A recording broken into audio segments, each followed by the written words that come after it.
Hello दोस्तों, नमस्कार। आज की इस वीडियो के माध्यम से हम बात करने वाले हैं धान की नर्सरी तैयार करते समय यह 5 गलतियां आपको नहीं करनी चाहिए। यदि आप धान की पनीरी या फिर जो पौधशाला तैयार कर रहे नर्सरी तैयार कर रहे हैं, यदि यह 5 गलतियों को आप दोहराते हैं, 5 गलती करते हैं, तो आपकी जो नर्सरी ना वो बहुत ही ज़्यादा कमज़ोर, पीलापन और जो जड़ें हैं ना वो बहुत ही हल्की जड़ें देखने के लिए मिलने वाली हैं। तो वे कौन से काम हैं, यदि इन गलतियों को आप दोहराते नहीं हैं तो जो आपकी पौधशाला है वो काफ़ी स्ट्रॉन्ग, काफ़ी मजबूत, काफ़ी हरी भरी और काफ़ी स्वस्थ नर्सरी आप कैसे तैयार कर सकती हैं। तो कौन सी गलतियाँ आपको नहीं करनी है। नंबर 1, बीज उपचार। कुछ किसान भाई क्या करते हैं कि घर का भी बीज बो रहे हैं या फिर हाइब्रिड ला रहे हैं, बासमती ला रहे हैं, बीज उपचार नहीं करते हैं। उनको लगता है ऐसा कुछ भी नहीं है, बीज उपचार करने की आवश्यकता नहीं होती है, इससे कोई फ़ायदा नहीं होता है, एकदम सीधा ला करके बुआई कर देते हैं। देखिए, कुछ पैसों की ही 100-200 रुपये का ही खर्च आता है, लेकिन रिजल्ट हमको बहुत अच्छे देखने के लिए मिलते हैं। 200-300 रुपये के पीछे जो नर्सरी है ना उसको बिगाड़ लेते हैं, यानी जर्मिनेशन एक प्रकार से कह सकते हैं कि काफ़ी ज़्यादा प्रभावित हो जाता है। तो बीज उपचार आपको ज़रूर करना चाहिए। बीज उपचार आपको करना है दोस्तों झेलोरा फंगिसाइड से या फिर एवरगोल्ड एक्सटेंड जो फंगिसाइड आती है, दोनों में से कोई एक फंगिसाइड 2 ml प्रति किलोग्राम की दर से बीजों को उपचार कर लीजिए। और यदि आपके खेत पर, आपके एरिया पर हल्के फुल्के फंगस का ही, बिल्कुल नॉर्मल फंगस का प्रकोप होता है, तो फिर ऐसी कंडीशन पर झेलोरा या फिर एवरगोल्ड एक्सटेंड की बजाय साफ फंगिसाइड से बीज उपचार करना चाहिए। 3 ग्राम प्रति किलोग्राम की दर से बीजों को उपचार करना चाहिए। यदि आप धान का बीज उपचार करते हैं तो जड़ में लगने वाले फंगस से काफ़ी अच्छा प्रोटेक्शन देखने के लिए मिलता है, जर्मिनेशन अच्छा होता है। तो यह जो काम है ना, जो अंकुरण परसेंटेज है वो बढ़ जाता है और 1 दिन से लेकर के 30 दिन तक, जब तक आपकी नर्सरी में रहेगी, पौधशाला में रहेगी, तब तक एक अच्छा प्रोटेक्शन फंगस से देखने के लिए मिलने वाला है। और नर्सरी एक आप वही जगह का चुनाव करें जो कि आप समय रहते पानी निकाल भी सकें और भर भी सकें। वो इसलिए कि जब हम गर्मियों के दिनों पर नर्सरी तैयार करते हैं या फिर आपने नर्सरी डाली, अंकुरण जैसे ही हो रहा है, यदि बहुत ज़्यादा धूप हो गई, गर्म पानी हो गया, तो जो अंकुरण हैं वो सूख जाते हैं, मर जाते हैं। तो इसके लिए गर्म पानी को आप आसानी से निकाल भी सकें और भर भी सकें, यह बात का आपको ध्यान रखना है। यानी जो नर्सरी आप तैयार कर रहे हैं वो काफ़ी ऊंची जगह पर आपको बनाना चाहिए, ताकि आप पानी को, ठंडे पानी को भर सकें, ताकि अंकुरण प्रभावित ना हो सके। तो बीज उपचार आपको जरूर करना है। Number 2, variety. अब वैरायटी बहुत इम्पोर्टेंट फैक्टर है, वो इसलिए कि जैसे हम बात करें अनुशंसित क्षेत्रों में, जैसे बासमती वैरायटी हैं, कुछ ही राज्यों पर या फिर कुछ ही क्षेत्रों पर यह अनुशंसित वैरायटी हैं। अब कोई ऐसे फार्मर्स हैं, जैसे हम मध्य प्रदेश की बात कर लें या फिर कोई और राज्यों की बात कर लें, जहाँ बासमती जो धान है, बासमती वैरायटी वो अनुशंसित नहीं है। यदि हम ज़बरदस्ती में कोई वैरायटी की बुआई कर भी लेंगे तो हो सकता है उतना अच्छा परफॉर्मेंस वह वैरायटी ना दे।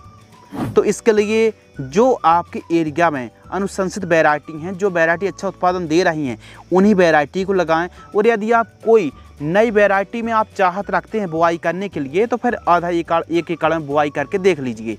पूरे क्षेत्र पर या फिर पूरे खेतों पर जो भी आपने धान की खेती कर रहा है, सभी में एक साथ आप बुआई ना करें। कोई भी नई वैरायटी को ट्रायल के रूप में थोड़ी बहुत जगह पर आप बुआई कर सकते हैं।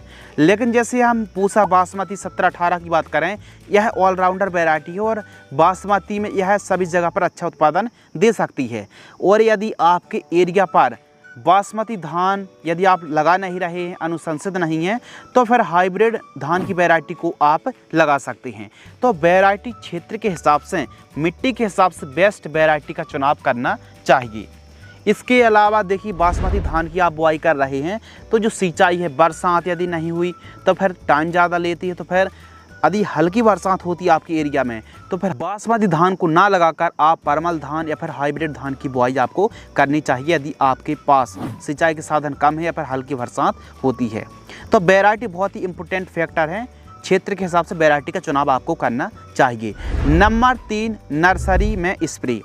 यानी कुछ किसान भाई क्या करते हैं कि नर्सरी स्वस्थ रही, लेकिन नर्सरी जैसे ही हमने फील्ड पर प्लांटेशन की, उसके बाद कीट पतंगे हमारी नर्सरी को प्रभावित करने लगे। अब जड़ें अच्छे से मिट्टी को पकड़ नहीं पाई हैं और कीट का प्रकोप हो गया। यदि कोई कीटनाशक स्प्रे कर देंगे तो फिर हमारी जो नर्सरी है ना, जब प्लांटेशन फील्ड वो काफ़ी ज़्यादा कमज़ोर पड़ जाएगी। तो ऐसी कंडीशन पर आपको एक काम करना है कि जब नर्सरी एकदम तैयार हो जाए तो उस समय आपको प्लांटेशन से पहले एक स्प्रे डेलीगेट या फिर सुलेमन दोनों में से कोई एक 1.5 ml प्रति लीटर की दर से स्प्रे कर दीजिए। तो यह काम आप करेंगे तो बहुत ही बढ़िया तरीके से नर्सरी में प्रोटेक्शन देखने के लिए मिलेगा इंसेक्ट और पेस्टों का। और नर्सरी तैयार करने का जो सही समय है 20 जून से लेकर के 25 जून के मध्य आपको नर्सरी बुआई करने का, नर्सरी डालने का सही समय माना जाता है। वैसे मई का महीना और जून का महीना नर्सरी डालने के लिए सर्वोत्तम माना जाता है। यानी आप नर्सरी को जितना ज़्यादा लेट करेंगे फिर आपकी जो फसल है ना उतनी ज़्यादा लेट होती जाएगी। तो यदि आपके पास सिंचाई के साधन, उत्तम व्यवस्था है जल की, तो फिर आप धान की नर्सरी डालने की तैयारी शुरू कर दीजिए। बरसात को आप वेट मत कीजिए, फिर बहुत ज़्यादा लेट हो जाएगा। इसके अलावा धान की नर्सरी तैयार करते समय कौन सी खाद डालें, बहुत ही इम्पोर्टेंट टॉपिक है दोस्तों। यानी आपको 6 किलोग्राम, यदि 1 एकड़ में प्लांटेशन आप करना, खेती करना धान की, तो 6 किलोग्राम सीड्स की बुआई करनी पड़ेगी। अब 6 किलोग्राम यानी 1 एकड़ की नर्सरी डालने के लिए कितनी जगह की आवश्यकता पड़ेगी, तो 25 बाई 25 स्क्वायर फीट यानी 625 स्क्वायर फीट जो जगह है ना आपको आवश्यकता पड़ेगी। 600 से 700 750 स्क्वायर फीट में आपको 6 किलोग्राम सीड्स की बुआई करनी है। और फिर जो 600-700 स्क्वायर फीट जगह है ना दोस्तों, उसको आप 3-4 पार्टीशन पर डिवाइड कर लीजिए। और फिर आपको जो जगह हमने बताई है उस पर आपको 200 किलोग्राम गोबर की खाद, 2 से 3 kilogram DAP, 3 kilogram SSP, 1.5 kilogram urea और आपको 50 से 100 ग्राम रीजेंट और 2 किलोग्राम सागरिका, इन सभी को मिलाकर के वहाँ पर इन खादों का प्रयोग करना है केवल जो आपने क्यारियाँ बनाई हैं। यह है बेसल डोज नर्सरी का। इन खादों को 6 किलोग्राम बीजों की दर से हमने बात करी है, तो इनका प्रयोग करने से बहुत अच्छा फ़ायदा होगा। तो इससे जो जर्मिनेशन वो अच्छा होगा और जो आपकी नर्सरी है वो काफ़ी ज़्यादा स्वस्थ रहने वाली है। और आपने देखा होगा कि 15 दिन के आसपास की जब नर्सरी होती है तो थोड़ा बहुत पीलापन की समस्या देखने के लिए मिले तो फिर यूरिया और ह्यूमिक एसिड का आपको प्रयोग करना चाहिए। नंबर 5, पीलापन। यदि आपकी नर्सरी पर पीलापन है और इसको आप नज़रअंदाज करते हैं तो यह भी बहुत बड़ी गलती हो सकती है। क्यों? क्योंकि पीलापन वाली जो नर्सरी को आप प्लांटेशन करते हैं तो फिर कितना भी आप बेसल डोज प्रयोग करते रहना, फिर वो जो बढ़वार है ना उतनी अच्छी नहीं हो पाती है। तो वनस्पतिक बढ़वार के लिए नर्सरी पर पीलापन दूर करने के लिए यदि नर्सरी पर पीलापन की समस्या है तो फिर 10 से 12 दिन की फसल पर NPK 19-19-19 ग्राम लेना है, सागरिका लिक्विड आपको 25 ml लेना है, कार्टाप हाइड्रोक्लोराइड आपको 2.5 ग्राम लेना है और चिलेटेड माइक्रो न्यूट्रिएंट आपको लेना है लगभग दोस्तों 25 ग्राम। 15 लीटर पानी में घोल करके स्प्रे कर दीजिए।